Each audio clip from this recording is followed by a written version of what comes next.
Let's look at Dulce e Decorum Est by Wilfred Owen. Wilfred Owen was a World War I poet, and he was actually an officer in the war. There's a marvelous movie called Behind the Lines. It's a Canadian movie that tells his story and the story of Siegfried Sassoon, an older poet who was also an officer and who was responsible for the publication of Owen's poems after his death. We see Owen's first-hand experience of the war in both the clear imagery of the poem and in the revisions of the poem in the manuscript on the right. I included the manuscript so that you could see the process of writing poetry as well as the product in the final published poem. You can see that Owen struggled with this poem. It's dedicated to a person, as far as I can read that, as Jesse Paparet, and then he says, une certaine poétesse. He changes it from a specific person to an anonymous poetess, okay? So he begins the poem right there on the battlefield, bent double like old beggars under sacks, knock-kneed, coughing like hags, we cursed through sludge, till on the haunting flares we turned our backs, and toward distant rest began to trudge. We are right there marching with Owen and his soldiers in the horrible conditions of trench warfare. One of the most ugly elements of trench warfare is the gas warfare. Poisonous gas was used as a weapon. And after he talks about the horror of the march, men marched asleep. Many had lost their boots, but limped on blood-shod. All went lame, all blind, drunk with fatigue.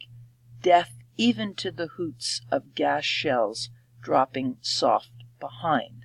So he paints a picture of the horrors of the battlefield in that first stanza. Notice, although we're not going to talk about rhythm and meter, it's a very formal poem. It has both rhythm and meter to it. And the last line of that stanza is of gas shells dropping softly behind. The word gas is picked up immediately. So within 2 lines, look there, there's gas 3 times. Gas shells, gas, exclamation point, gasp, gas, capital letters, exclamation point, quick boys, an ecstasy of fumbling, fitting the clumsy helmets just in time.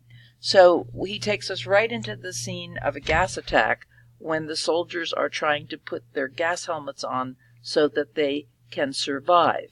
But one soldier cannot, and he points him out. He says, but someone was still yelling and stumbling and floundering like a man in fire or lime.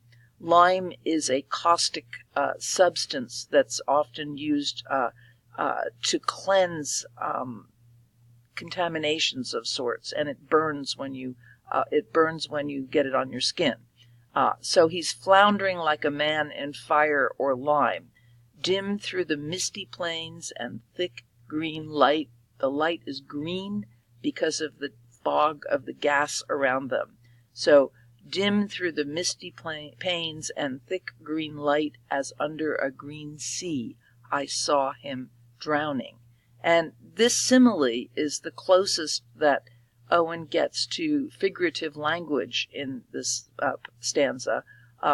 All of the rest of the stanza that we've just read is pure imagery, the pictures, the sensory impressions of the battlefield, and even the 2 elements of the simile are both images. The light as if you were underwater in the ocean, and the fog, the green fog of the battlefield caused by the gas.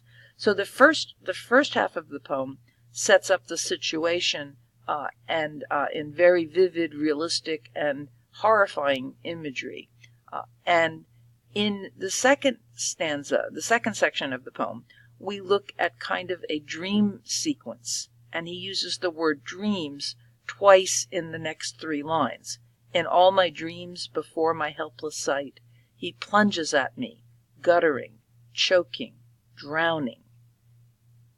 If in some smothering dream you too could pace behind the wagon that we flung him in, and watch the white eyes writhing in his face, his hanging face, like a devil's sick of sin, if you could hear at every jolt the blood come gargling from the froth-corrupted lungs, obscene as cancer, bitter as the cud of vile, incurable sores on some innocent tongues.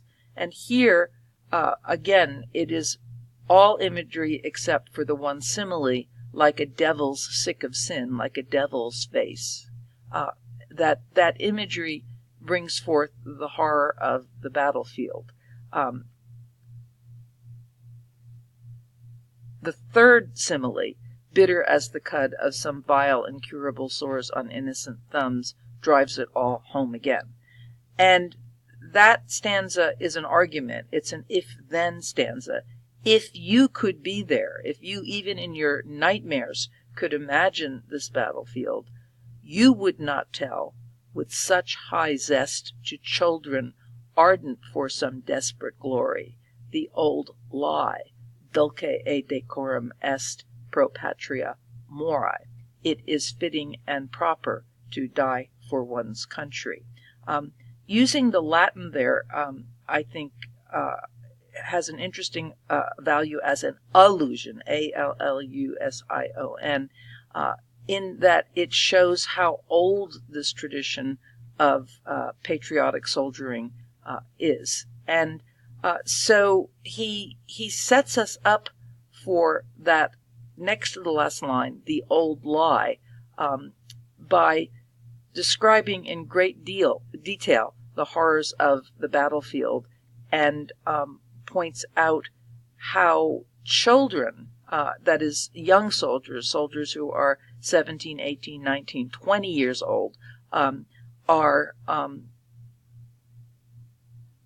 inducted into the army and forced to fight for that lie. World War I, the history of World War I, and you can explore that more on the Oxford website, can show you what a big role propaganda played in seducing young men to fight for their country. And that website can also show you the horrors of the aftermath of that war and the shattered lives that resulted from it.